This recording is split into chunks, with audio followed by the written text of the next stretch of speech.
Hello everybody, Inaris here. We're continuing the coverage of the best of 3 series from the Intel Extreme Masters Tournament in China between JYP of Team SCV Life against Invictus Gaming.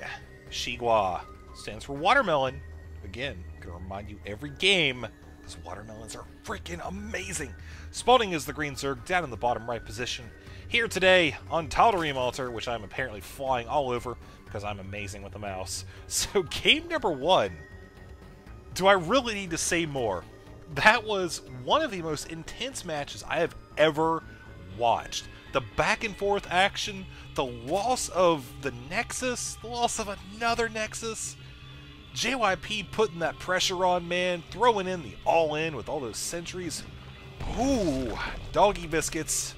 I'm hoping that game 2 is going to be equally as amazing. So, things we could see today. Well, this is, I think, a decent map for JYP to open up the Forge Fast Expand.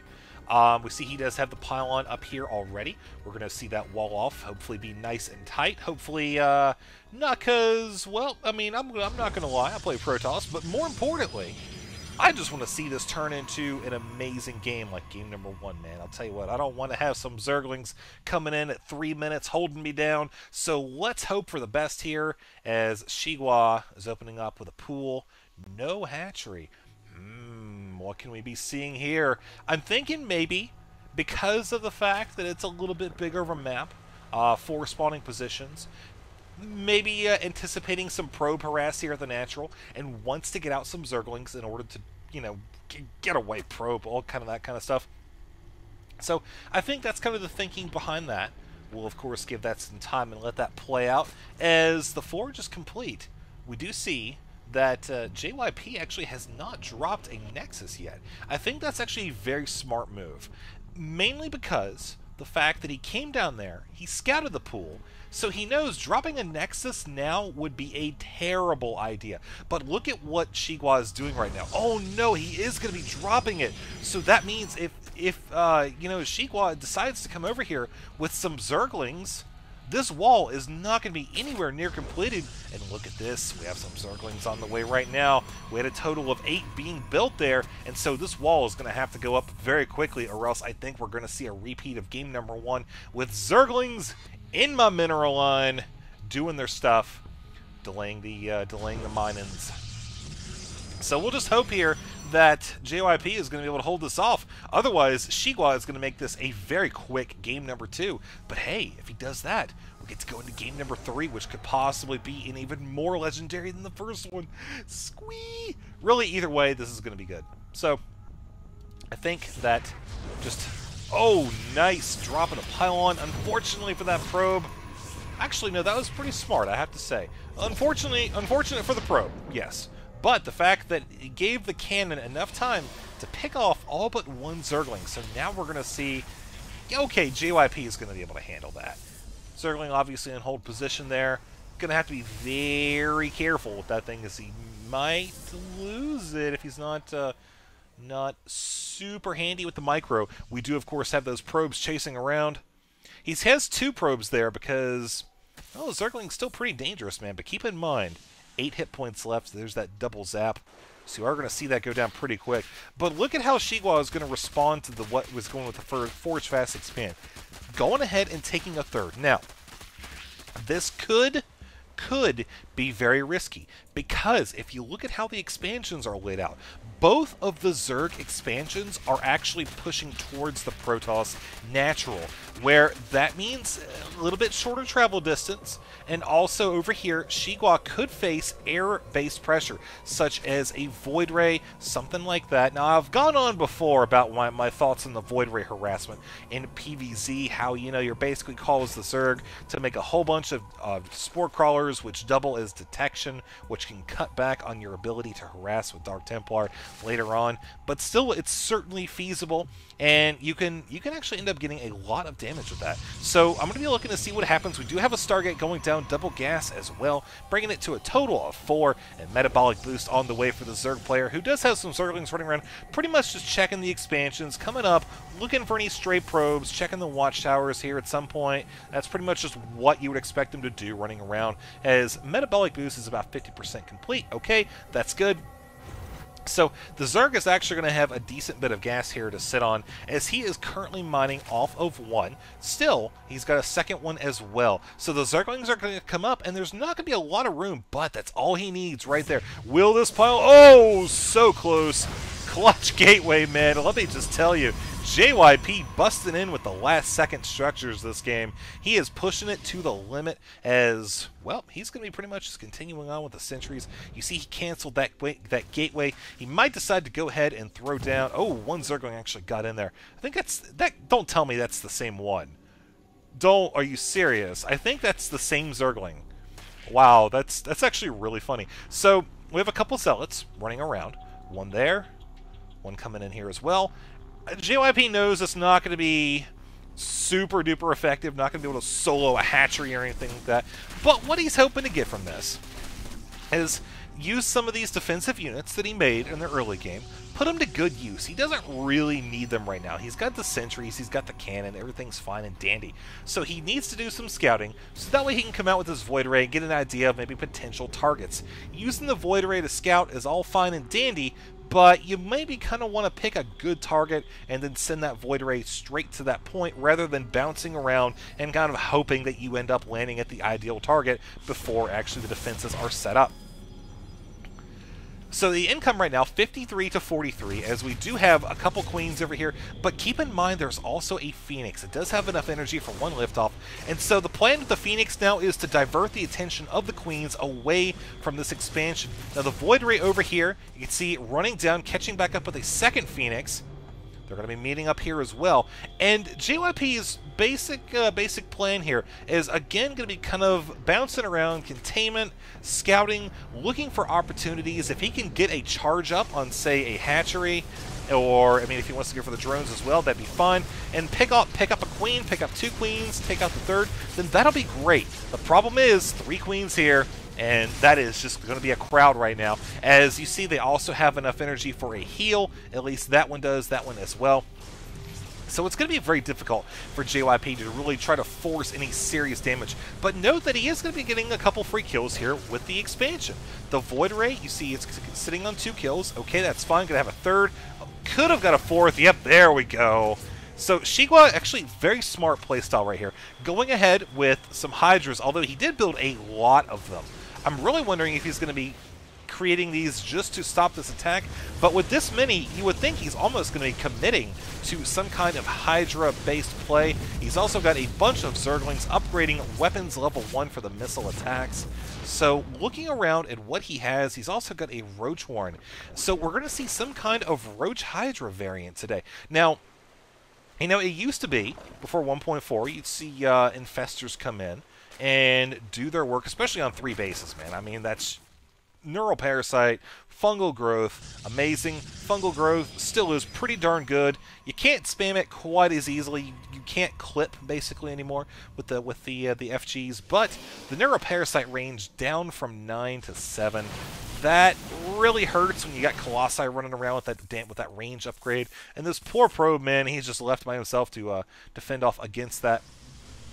But notice how there's a free Overseer over here. But let's actually find out, what did iGXiGua gain from this? Let's look and see. Okay, he's pretty much spotted the gateways. We don't actually see a lot else in the way of new information. He didn't see the Twilight Council. If he did, he might have noticed research going with a lot of stalkers in the field. Likely going to indicate some blink. We do have this expansion going down. Rocks looking to be destroyed here, as iGXiGua looks to get a pretty decent surround on the Zealots. Okay, that's fine, but there's more warping in, so yeah, he's going to have to retreat fairly quickly. Now, notice how he actually hasn't spread the creep that much down here, so these Hydras are going to be so slow on the ground, which kind of leads me to think that he's not going to be focused a whole lot on using them for offensive capabilities here for at least a little while. Again, if you commit with the Hydras, man, you got to be ready if you don't have any creep, because they just move so slow off of it. It can be extremely difficult to backtrack. Maybe you're not sure if the attack was such a good idea after all, but now we do have that creep finally. Looks like spreading out here as the queens are starting to come into play. And Blink just about complete. Extended Thermal Lance about a third of the way done, working on the Colossi. So everything is actually looking really good for the Protoss. The Zerg, I feel like he is in a good spot economy-wise. We see 60 to 63. Let's see, he's got really good in the minerals, also in the gas as well. But as far as the actual army size, we see he does have a little bit more than his opponent. But look at it. I mean, it's mostly Hydras. We can just look at the army and compare the two. With the Colossus there, the Sentries are going to be able to separate out that army and deal with it in small chunks. I feel like the Protoss would be able to come out on top. But iGXiGua bringing in some roaches. This could change things a little bit. Again, the force fields are still going to play a very large portion of this picture. And iGXiGua's got to find a way around it. Now, he's going to be getting some Corruptors. Is he... we don't actually have a Spire here. Oh, wait, yeah, it's already complete. But we don't have any neural parrot or fungal growth. We don't have any infestors at all, actually. Just Roach Hydra coming up here, which I think is kind of an interesting choice. Again, he had to know that his opponent was going to be getting those Colossi at some point here. Obviously, it's too late to check the vision there, but with double Robo... I mean, it's only a matter of time before that critical amount of Colossi is gained. And you see how the Zerglings are running around. That's very smart, trying to deny a fourth expansion. And that's the thing about this map. The expansions are, I would say, relatively exposed compared to, say, Shakura's Plateau, which has a very, very easy to defend natural.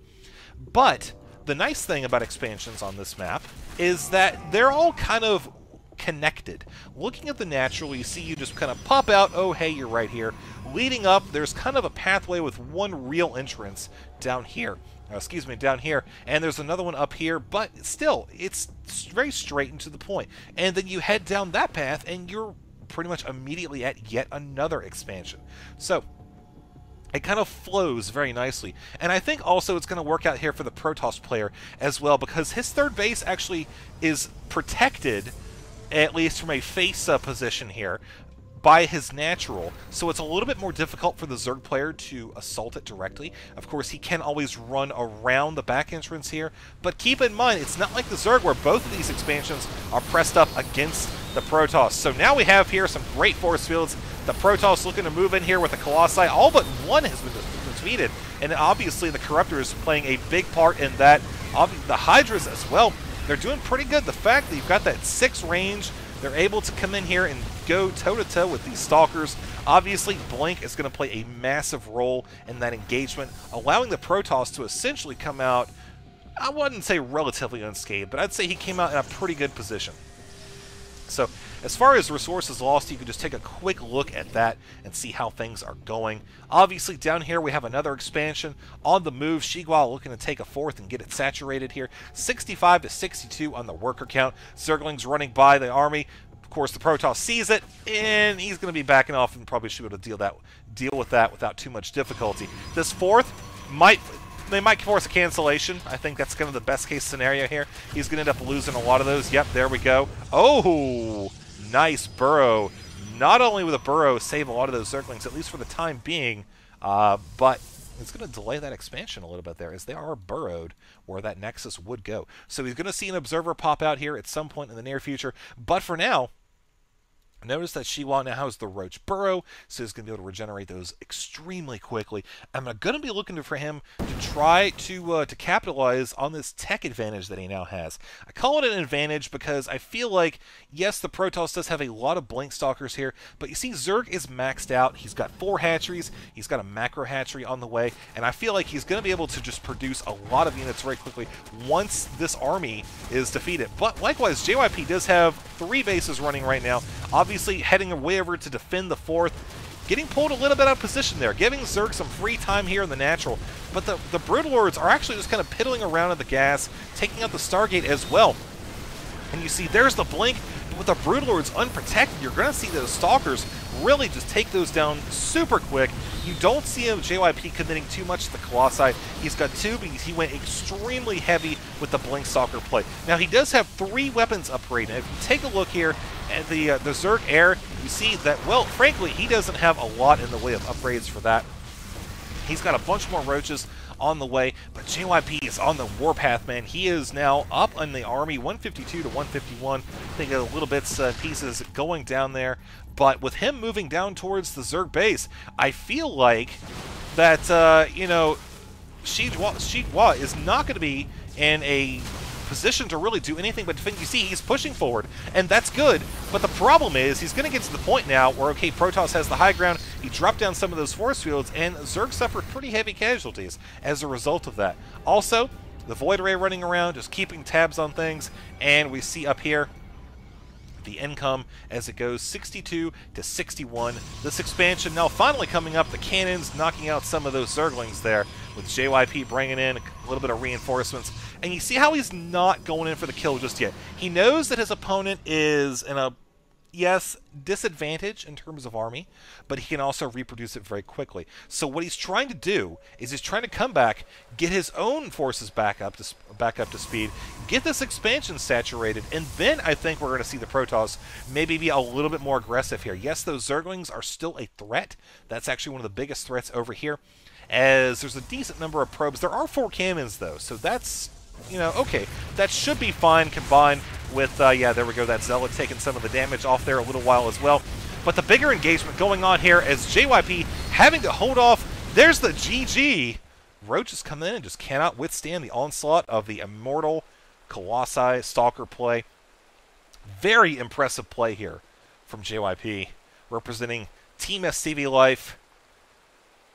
iGXiGua taking one down for Invictus Gaming. So let's go on to another game series, see what we can find. Like I said, there's plenty of games that were just released from this replay pack, so got plenty more in store from you. For you, not from you. Hey, you, give me my replay. No, give me my freaking replay.